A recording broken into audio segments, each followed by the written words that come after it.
Madwoman Maxine Waters tells crowd she's ready to kill Trump herself. Look what happened seconds later. No matter what your political affiliation, we should be able to all agree that we need some sort of law and order. Without it, we're anarchists ascribing to a might-makes-right system of government that is bound for failure. If you don't believe that, just ask yourself, when was the last time you found yourself in a room where the loudest and toughest person was also the wisest and most thoughtful? Because human nature is what it is, even in a country where we value the right to defend ourselves, we also can't just take people out because we don't like them, and we certainly can't dismantle a fairly elected government because we personally don't agree with it. That concept seems to be lost on some of the Democratic representatives who warm the seats of Congress these days. They are circulating the kind of extremist rhetoric that causes unrest among those who already had questionable moral foundations, and it's verging on illegal.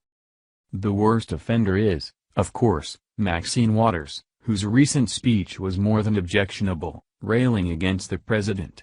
America's Freedom Fighters reports that her statements were at best crossing over into threatening. While this might seem like a clear reason to distance yourself from a political figure, apparently the good people of New York think that Waters is right on track, considering the thunderous applause. During an appearance at the Ali Forney Center Gala in New York City, Congresswoman and impeachment minstrel Maxine Waters promised a roaring crowd that she would take out the president that very night, a statement that has left many wondering if this was a direct threat on President Trump's life or whether it was some sort of sick joke. Especially in the wake of Representative Steve Scalise being shot by a liberal. Waters made the promise to the group, which benefits homeless LGBTQ youth, amid the backdrop of violence against conservatives and the mainstream media literally picking apart every single thing Trump says or does for any hint of something to attack him over. It's safe to assume they won't be doing the same after Waters' disgusting remarks. I'm sitting here listening, watching, absorbing, thinking about Ali even though I never met him. And with this kind of inspiration, I will go and take out Trump tonight, Waters stunningly said. This stunningly direct video was, according to a report in the American Mirror, taken down once, and has been replaced just days ago. It's easy to see why, since a high-ranking Democratic congresswoman who supposedly represents millions of Americans' sentiments, is talking as if she plans to harm the President of the United States. While it's debatable that Waters actually does represent as many Americans as she would like to think, it's downright despicable that she's able to speak so openly against a sitting president without retribution.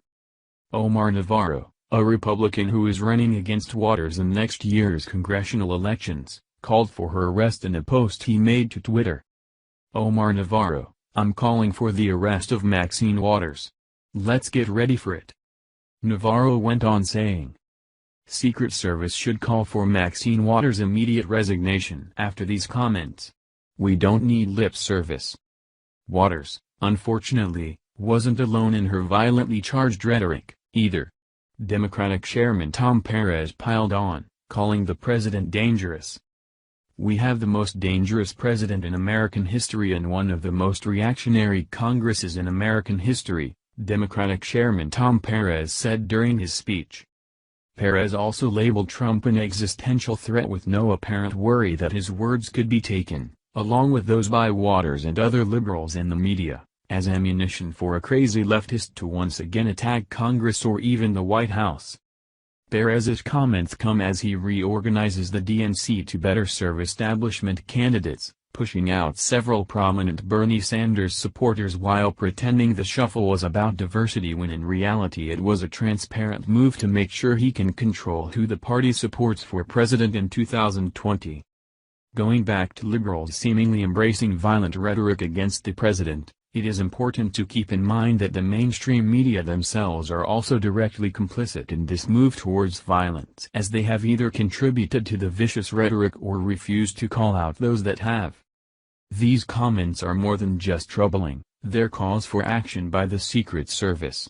It's up to law enforcement to show those who outrageously support people like Waters that these crimes against the president aren't something we should be clapping about. Waters seemed to take their applause as the green light to turn every speech that she makes into a political impeachment rally. Just 2 days after the gala, Waters made these comments at a benefit. "We face unprecedented challenges today in our struggle against HIV and AIDS, and I want you to know those people in Congress on the opposite side of the aisle from me control every branch of our federal government," Waters said. "And we have, unfortunately, an unstable, erratic person in the White House. We don't know what this president will do, or say, or tweet from one day to the next. Don't forget, this is not a political event, but I'm heading toward impeachment."